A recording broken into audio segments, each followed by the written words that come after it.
जय हिंद मेरे class 9th के लाल लालियों। तो कैसे हैं आप सभी। आशा करते हैं बच्चों आप सभी मस्त होंगे, स्वस्थ होंगे और पढ़ाई भी बहुत ही ज़बरदस्त तरीके से कर रहे होंगे। जी हाँ बच्चों, क्योंकि आप सभी को पता है कि जनवरी में ही आपका ये एग्ज़ाम होने वाला है आपका जैक बोर्ड का। ठीक है, JAC board class 9 matric board का एग्ज़ाम जो है जनवरी में ही संपन्न होने वाला है।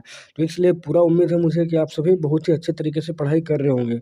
तो इसी सिलसिले को आगे बढ़ाते हुए लोग सोशल साइंस का जो सीरीज़ कर रहे हैं, तो सोशल साइंस का फिर एक बार फिर से कुछ इंपॉर्टेंट सवाल लेकर आप सभी के सामने आए हैं। ठीक है, तो चलिए देखते हैं इस वीडियो में कौन कौन सा इंपॉर्टेंट सवाल बन सकता है।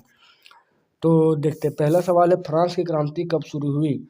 तो फ्रांस की क्रांति जो थी दोस्तों 14 जुलाई 1789 में शुरू हुई लुईस 16वां के विरोध में। ठीक है, लुईस 16वां के विरोध में जो आंदोलन हुआ था, बुर्बो राजवंश का नेता था उसके ये में। ठीक है, चलिए अगला सवाल देखेंगे, टाइज क्या था। तो टाइज दोस्तों क्या था। तो टाइज जो है आपका एक धार्मिक कर था। ठीक है, धार्मिक कर जो चर्च के द्वारा वसूल किया जाता था। अगला सवाल है फ्रांसीसी समाज में सत्ता और सत्ता और सामाजिक हैसियत को अभिव्यक्त करने वाली श्रेणी को क्या कहते थे। तो उसको ए स्टेट कहते थे और ये स्टेट 3 टाइप में बटा था, प्राथमिक स्टेट, द्वितीय स्टेट और तृतीय स्टेट में। आगे है मार्सिले क्या है। तो मार्सिले दोस्तों फ्रांस का राष्ट्रगान है मार्सिले। ठीक है, मार्सिले है फ्रांस का राष्ट्रगान। आगे है पांचवा सवाल है कि 1774 ईस्वी में फ्रांस की राजगद्दी पर कौन आसीन हुआ। तो 1774 में फ्रांस की राजगद्दी पर कौन आसीन हुआ था। तो दोस्तों वह था लुई 16वां।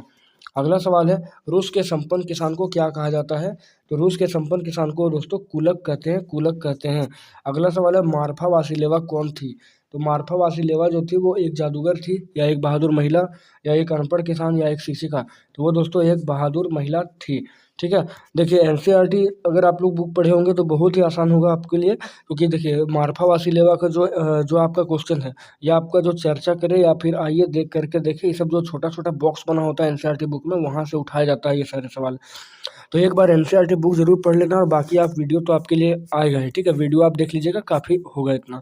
प्लस अभी एक से एक वीडियो आने वाला है, प्रीवियस ईयर का जो सवाल है वो भी लेकर आएंगे। चलिए अगला सवाल देखेंगे, सेंट पीटर्सबर्ग का नया नाम क्या पड़ा। तो सेंट पीटर्सबर्ग का जो नया नाम था वो पेट्रोग्राद पड़ा था, पेट्रोग्राद। अगला सवाल है 1917 में जारशाही के पतन की घटना को क्या कहते हैं। तो 1917 में जारशाही का पतन जो हुआ था उसको अक्टूबर की क्रांति कहते हैं, जब जार निकोलस द्वितीय का सत्ता को उखाड़कर फेंक दिया गया था। अगला सवाल है समाजवादी विचारधारा के प्रवर्तक कौन थे। समाजवादी विचारधारा के प्रवर्तक तो रॉबर्ट ओवेन थे। ठीक है, रॉबर्ट ओवेन। अगला सवाल है भारत के कुल भूभाग का क्षेत्रफल कितना है। तो वह है 32.8 लाख वर्ग किलोमीटर, यानी कि 32,87,263 वर्ग किलोमीटर। और पूरे विश्व के क्षेत्रफल में इसका स्थान है 2.42। ऐसे सिंपल में आप 2.4% भी योगदान मान सकते हैं। अगला सवाल है भारत का सबसे पूर्वी देशांतर कौन है। तो भारत का सबसे पूर्वी देशांतर का बात किया जाए तो वो 97 डिग्री 25 मिनट पूर्वी देशांतर है। और अगर सबसे पश्चिमी का बात किया जाए तो 68 डिग्री 7 है।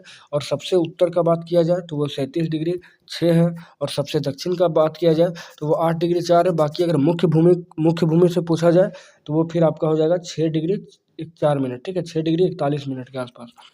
अगला सवाल है नेपाल देश की सीमा किस राज्य से नहीं लगती है। देखिए उत्तराखंड से लगता है, बिहार से भी लगता है, उत्तर प्रदेश से भी लगता है। तो बच गया झारखंड, तो झारखंड से वो नेपाल का जो सीमा है वो नहीं लगता है। अगला सवाल है भारत की भौगोलिक आकृतियों को दृष्टिकोण से कितने भाग में विभाजित करते हैं। तो 6 भाग में इसको विभाजित करते हैं भारत के भौतिक आकृतियों को, यानी कि भारत का जो फिजियोग्राफी है, फिजिकल डिवीजन है, उसको 6 भाग में हम लोग कर सकते हैं। अगला सवाल है हिमालय में स्थित भारत की सबसे ऊंची चोटी कौन सी है।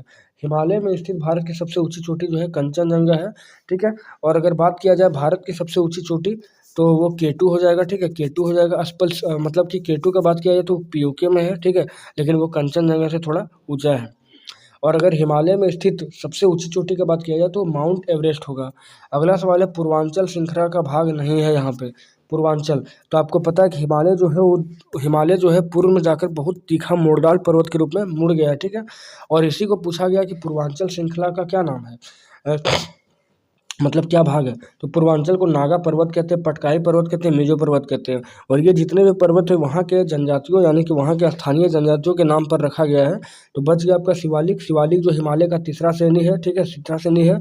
तो शिवालिक जो है यही आपका जो है आंसर होगा करेक्ट, जो इसका भाग नहीं है। अगला सवाल है एक स्थलीय भाग जो चारों ओर समुद्र से घिरा होता है उसको क्या कहते हैं। तो उसको प्रायद्वीप कहते हैं। और दोस्तों ये लगभग हर एक मॉडल पेपर और जितने भी मैं वीडियो बना रहा हूँ सब में ये सवाल है। ठीक है, तो काफ़ी इंपॉर्टेंट हो जाएगा आपके लिए। अगला सवाल है गंगा मैदान में वेदिका जैसी आकृति किस भाग में प्रदर्शित होती है।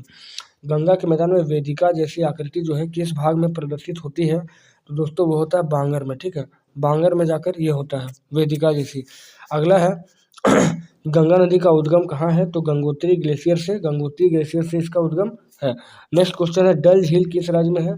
तो डल झील जो है वो जम्मू कश्मीर में है। और एक बात याद रखना आपको, जम्मू कश्मीर में जितना भी झील होगा वो मैक्सिमम आपका मीठे पानी का झील होगा। अगला सवाल है गेहूँ, चना, जौ आदि किस प्रकार की फसल है? दोस्तों तो ये रबी फसल है जो शीत ऋतु में बोया जाता है, शीत ऋतु में, जैसे अभी के डेट में। आगे है हरित क्रांति की मुख्य विशेषताएं क्या है? तो ऑप्शन है गेहूं और चावल में अप्रत्याशित वृद्धि, दूसरा ऑप्शन है ज्वार तथा बाजरा के उत्पादन में वृद्धि, फिर है गन्ने की खेती में अप्रत्याशित वृद्धि और नकदी फसलों के उत्पादन में वृद्धि। तो 22 का जो दोस्तों वो हो जाएगा गेहूं तथा चावल में अप्रत्याशित वृद्धि, ऑप्शन नंबर का बिल्कुल सही जवाब है। आगे बहुविध फसल प्रणाली किसे कहते हैं? तो बहुविध फसल प्रणाली यानी कि एक वर्ष में किसी भूमि पर एक फसल पैदा करना, या एक वर्ष में किसी भूमि पर कोई फसल पैदा नहीं करना, या तो तीसरा ऑप्शन है कि एक वर्ष में किसी भूमि पर एक से ज़्यादा फसल पैदा करना। ठीक है, तो ग नंबर ऑप्शन बिल्कुल यहाँ पर क्या होगा, सही जवाब हो जाएगा। अगला सवाल है कि अपनी आजीविका के लिए श्रवण ने एक डेयरी की दुकान खोली। श्रवण की यह क्रिया किस प्रकार की क्रिया है? श्रवण की यह क्रिया किस प्रकार की क्रिया है? तो दोस्तों हो जाएगा गैर कृषि क्रिया। अगला सवाल है HYV का क्या तात्पर्य है? HYV का क्या तात्पर्य है यहाँ पर? तो HYV का तात्पर्य जो होता है वो होता है अधिक उत्पादन करने वाले बीज। ठीक है, ऑप्शन नंबर ख बिल्कुल यहाँ पर सटीक जवाब होगा। अगला सवाल है निम्नलिखित में कौन कारक से जनसंख्या की गुणवत्ता को बढ़ाते हैं?